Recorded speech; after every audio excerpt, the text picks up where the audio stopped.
Just when you think it couldn't get any worse for the people of Chicago, come to find out, seemingly, people on the police force have been, committed some fraud. Which I think is just wild because this PPP loan fraud, like, it goes far and wide. I had, truthfully, and I gotta be completely honest, right? I didn't know about it until like 2024, all right? Because I was so out of the loop when it came to it. What's going on, YouTube? It's your host, Bruce GNT, and we're here to talk about police officers in Chicago apparently getting busted by the Inspector General for PPP loan fraud. I just find it crazy and hilarious because, like I said earlier, right, I didn't really even know about this like PPP loan stuff until like years later, 2024. And by that time, they were already hemming people up because everyone from high politicians, cause I've done videos on them, to like the average everyday person was just taking advantage of this. And it's just insane because it just shows that not so much that you'll get away with it, but if you want to just scam the government out of some money, you have a high chance of being able to do it. You won't get away with it, so don't take this as an excuse. And not till you do it, you'll get the money. Short-lived though.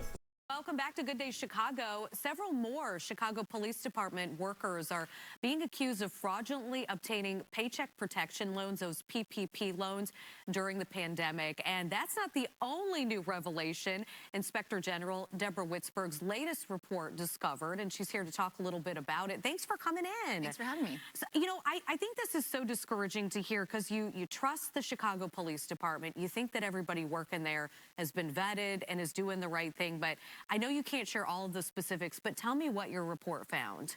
Well, of course, that's right. There's a huge amount of good and honorable work being done in the uniform of the Chicago Police Department every day.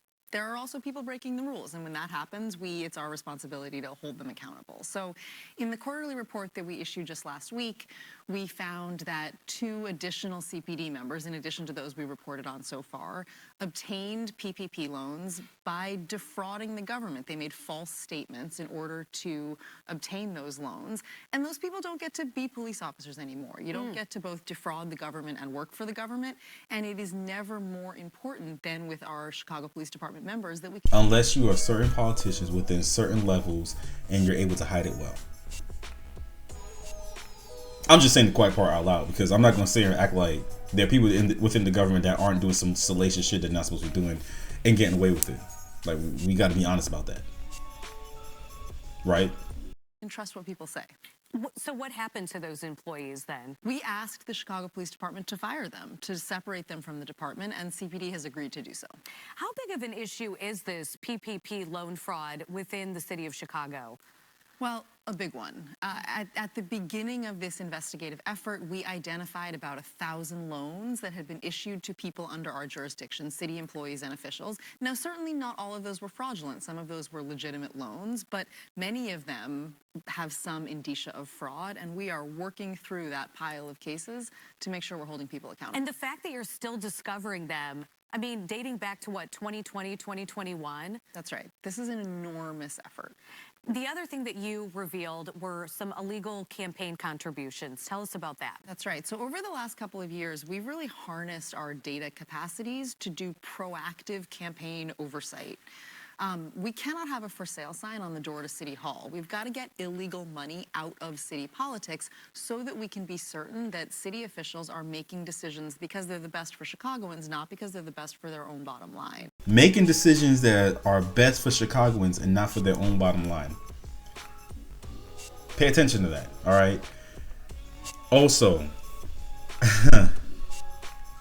I wonder how far this goes when it comes to like the top, because it's not just Chicago, it's not just Illinois. There's other states have had this issue as well. I talked about it with like a news anchor over there in Arizona, I believe. Was it Arizona? Can't remember which state, but I did a video on it. And there's been like a few others as well. I think there was a woman here in Georgia. No. I think it was PPP loan fraud. Yeah. It's a lot. Like, it's a lot of fraud when you sit down and really look at it because people are just finding ways to get money. And you know what's crazy too? Not saying that it justifies it, right? But it's people that have like jobs. It's people that are like, for the most part, more financially secure than the average person that's out there like struggling, doing 2 or 3 jobs or doesn't have a job at all. So that's the part that kind of baffles me. Not justifying it, but it's just kind of odd. The crazy part is that you didn't think you were going to get caught. One thing I know about the government, yes, it's easy to bamboozle them from time to time. I get it. But they don't play with their money. I in the military, if you get overpaid, and my military folks, my veterans, y'all know what I'm talking about. You get overpaid, guess what? They taking that money back. I used to always get told by my higher ups, hey, if they overpaid you, don't take it. Leave it alone, because you're gonna be hurting next time you get paid. Trust me. The government they don't play with their money. They'll owe you money and forget about that shit. But they don't forget about the money that they want and they need. Trust me. And so in this quarter, we report on over $180,000 in illegal campaign contributions, which we had returned when we discovered them. And can you explain that a little? Because sometimes it's a fine line. So what counts as an illegal contribution? It's a really good question. There are categories of people who have restrictions on how much they can contribute to a candidate for a city office. Those are so different restrictions for different categories. Okay. Because those categories include city employees, city contractors, people seeking to do business with the city, lobbyists, etc. So if someone falls into one of those categories, there are certain rules governing how much they can contribute. You know, we all want to make our city a better place, and oftentimes we get emails from, you know, community members saying, hey, I think something is going on here that just doesn't seem right to me. Do people have a way to reach your office and submit those reports? Absolutely, and nearly 10,000 people a year do exactly that. So at igchicago.org, there's a section for Contact Us, and it lists all of our contact information. We are really anxious to hear from people. Nobody knows Chicagoans. No one knows Chicago like Chicagoans. Right. And so we are very anxious to hear from people when they're worried about something going wrong, or they have a suggestion for something that could be better, or when they're worried about the way government is working or not working. We are really anxious to hear from people. All right, Deborah. Them niggas are not snitching. All right, they are. No one gonna say shit. You wonder when you're gonna find people snitching? When someone feels the type of way about someone doing something to them, right? And they're like, oh, you did this? I bet I'm snitching. That's when you see people snitching. And when they see that you got more than them, that's when you see people snitching. But besides that, no. That phone is gonna be cold. Trust me.